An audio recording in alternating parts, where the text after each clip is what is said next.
सावन के महीने का नियम, 2 लोटे जल लेकर देवादिदेव महादेव के सामने जाइए। यहाँ अशोक सुंदरी वाली जगह से दोनों धार एक साथ चढ़ाना प्रारंभ करिए और करते करते वो धार शंकर भगवान के शिवलिंग पर ले जाकर छोड़ दीजिए। ये सावन के महीने के अगर आपने मात्र 7 दिन भी लगातार अगर ये धार आपने चढ़ा ली है तो देवादिदेव महादेव की कृपा से 3-4 महीने में सूचना आपको प्राप्त हो ही जाए। आपके घर के पास में जो शिवालय है भगवान शंकर का, एक छोटा सा शिवलिंग है। मानो अगर दिल से तुमने मान लिया कि ये केदारनाथ है, दिल से तुमने मान लिया कि ये महाकाल है, दिल से तुमने मान लिया कि भीमा शंकर है, दिल से तुमने मान लिया कि ये मल्लिकार्जुन है, दिल से तुमने मान लिया कि विश्वनाथ है। जिस दिन तुम्हारा मन पर जा, सावन के महीने में, श्रावण के महीने में जब तुम 2 लोटा जल चढ़ाने के लिए जाओगे,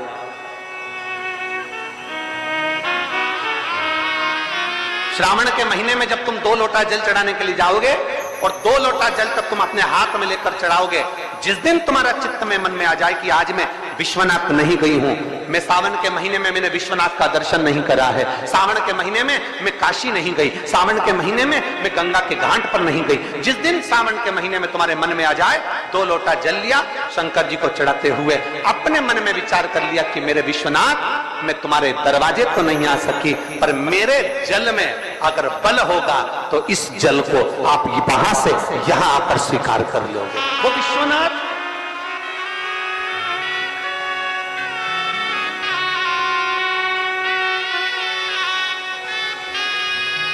पहला दिन लगे 2 लोटा जल चालू कर दो। श्रावण के पूरे महीने 2 लोटा जल अपने घर से लेकर जाओ और अपने घर से जब जल लेकर जाओ तो ये विचार कर कर जाना, आज मैं शिव को काशी में, आज मैं शिव को केदार में, आज शिव को अमरनाथ में, आज शिव को भीमा शंकर में, आज शिव को मल्लिकार्जुन में। और फिर निवेदन करूंगा, जिस बहन को 19 और 20 साल तक भी औलाद नहीं हुई हो तो कृष्णेश्वर महादेव का नाम लेकर 2 लोटा जल तुम्बकेश्वर महादेव का नाम लेकर चढ़ा कर देखना, सावन के बाद में बाबा संतान जरूर देगा, झोली जरूर भरेगा।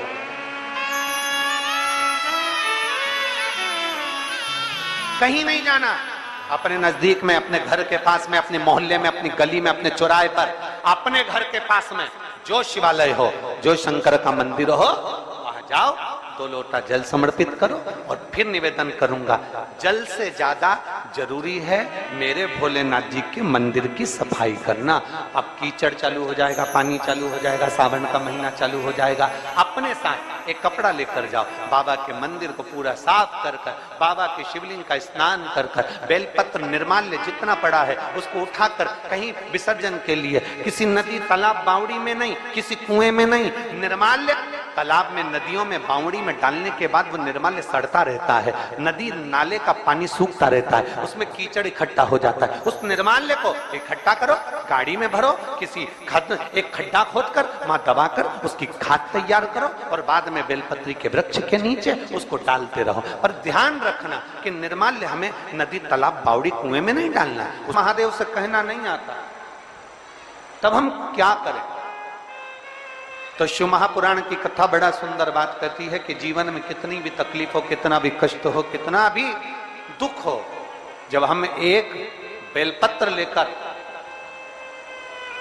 भगवान शिव को समर्पित करने के लिए जाते हैं और दिल से, हृदय से, भाव से जब एक बेलपत्र समर्पित करते हैं और 1 लोटा जल अशोक सुंदरी पर चढ़ाने के बाद हम देवादिदेव महादेव को जब समर्पित करते हैं तो ये निश्चित है हमारे दुख, हमारी तकलीफ, हमारे कष्ट को मेरा शंभु काटता जरूर है, ये निश्चित था।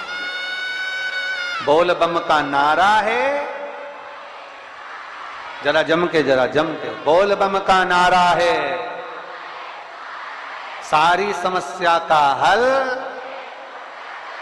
जब हमारे भीतर कोई तकलीफ होती है, हमारे भीतर जब कोई कष्ट होता है, हमारे भीतर जब कोई दर्द होता है, हमारे भीतर जब कोई दुख होता है, तब हम देवादिदेव महादेव को 1 लोटा जल समर्पित कर कर अपने हृदय की बात भगवान शिव से जरूर करते हैं। जरूर थोड़ी सी भी विषम परिस्थिति चल रही है थोड़ा भी तकलीफ चल रही है, थोड़ा भी कष्ट आया है जीवन में, थोड़ा भी दुख, थोड़ी भी तकलीफ, थोड़ा भी दर्द, थोड़ा भी कष्ट अगर आपके जीवन में आया है तो शिव महापुराण की कथा कहती है सबसे पहले भगवान शंकर की शरणागति में जाए, भगवान शिव के पास जाए। सबसे पहले भगवान शिव के पास पहुंचे और भगवान शंकर के पास जाकर अपने हृदय से, अपने दिल से, अपने मन से, अपने भाव से भगवान शिव को अपने मन की बात देवादिदेव महादेव को कहना प्रारंभ कर।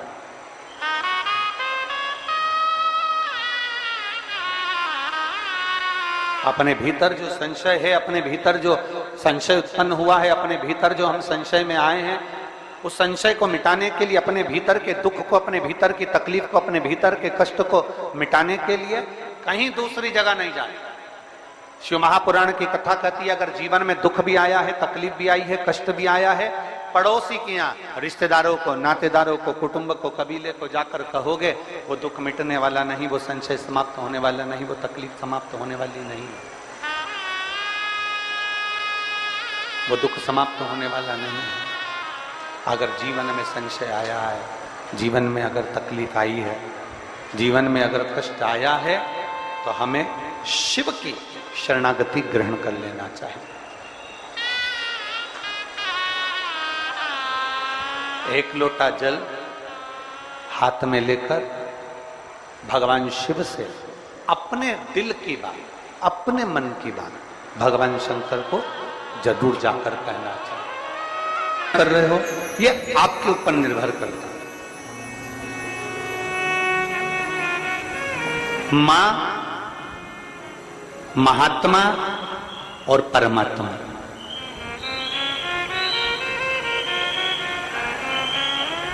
एक मां, दूसरे नंबर पर महात्मा और तीसरे नंबर पर जम के बोलो जरा, अच्छे जम के बोलो, परमात्मा। ये तीन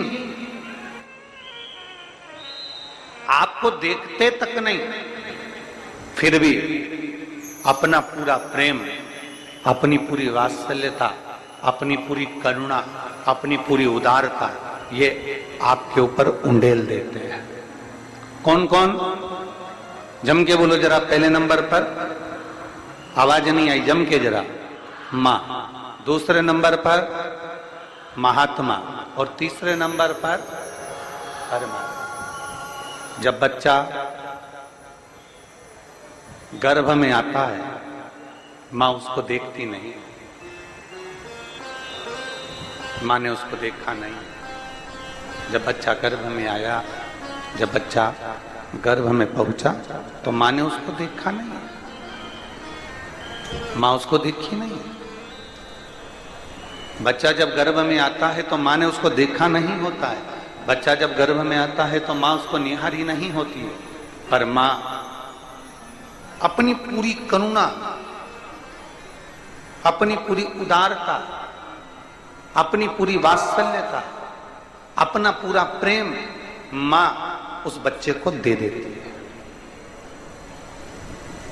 पूरी करुणा दे दी मां ने, पूरी ये हैं शंकर के भक्त, ओघड़दानी के भक्त, शंभू के भक्त, त्रिकालदर्शी कैलाशी के भक्त।